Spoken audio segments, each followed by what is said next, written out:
Ah, yes. Jake Paul, Tyron Woodley, ghosts. The fight taking place Saturday, 9 Eastern on Showtime. Now, this was supposed to be headlined by Paul taking on Tommy Fury, but Fury was forced to pull out of that fight. Woodley agreeing in the past couple of weeks for this rematch. Woodley lost to Paul back in August. Let's look at the tail of the tape. Paul 4-0 now in his boxing career at the age of 24. Woodley with just that one fight against Paul, that split decision back in August. Press conference going on today in Tampa. This is a little bit of it here on HQ.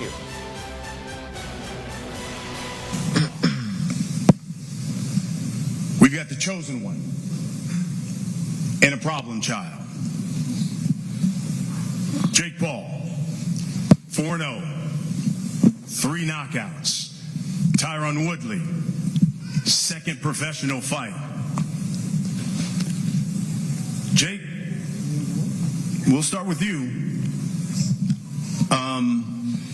I guess the first question is, what were your thoughts when Tommy Fury all of a sudden pulls out of the fight last week? He says because, obviously he had a medical condition going on, and then all of a sudden, Tyron Woodley is your opponent again. What went through your mind? I just thought to myself, it's funny how these professionals like Tommy Fury, who's considered a professional boxer, gets sick, breaks a rib, and doesn't want to fight. I fought sick. I fought hurt.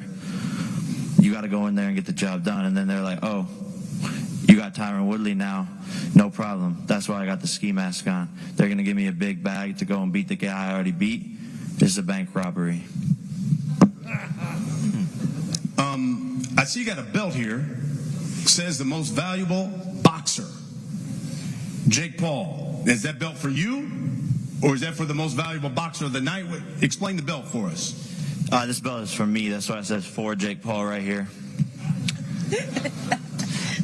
But this is the most valuable boxer belt, designed by Alec Monopoly. We got a diamond Rolex on the side, a diamond Cartier on the side, and then the Hermes Birkin bag sewn into the side for the most valuable boxer of this generation. The chosen one, Tyron Woodley. So, Tyron, you get another crack at Jake. You were already training for a fight. And then all of a sudden last week, you get the call like, hey, do you want to run it back? Give me your thoughts. Did you think this would happen? And what were your thoughts when you actually got the call last week? My thoughts when I got the call is that, things happen for a reason. I think this is all a part of alignment.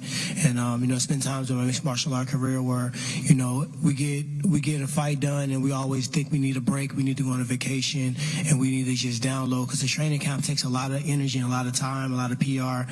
And something told me this fight wasn't going to happen. Something didn't sit right with me about the Tommy Fury matchup. It didn't make a lot of sense. I didn't think people were as excited about the Tommy Fury fight as they were with me and Jake. So I flew my coaches into town end of September, and I said, this fight ain't gonna happen. I said, this fight will not happen. I said, my spirit is telling me it's not gonna happen. So we started training. Not really as a replacement, but training because I just didn't feel like the fight was gonna happen. So when I got the call, the sentence wasn't even finished before I was in. So I'm just excited about the opportunity to go out here and redeem myself. We found out a lot about each other that night in the ring. Some mutual respect, but it's still some unfinished business. Now, I know you guys did the bet thing. Do we have another bet going on here this time, Jake? We just added to his contract that if he can knock me out, he'll get $500K bonus on top.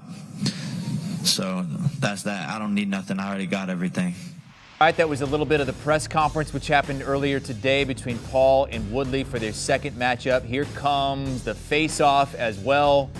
Paul, I don't know, is that a ninja get-up he's got on there? It's like a mix of Beetlejuice and a ninja up top. And then you got Woodley's taking his sunglasses off. Live Showtime pay-per-view, Saturday, 9 p.m. Eastern Time. Check out the Morning Combat podcast. Those guys are going to have much, much more on the rematch. Luke Thomas and Brian Campbell, your daily MMA and boxing pod. Download and follow.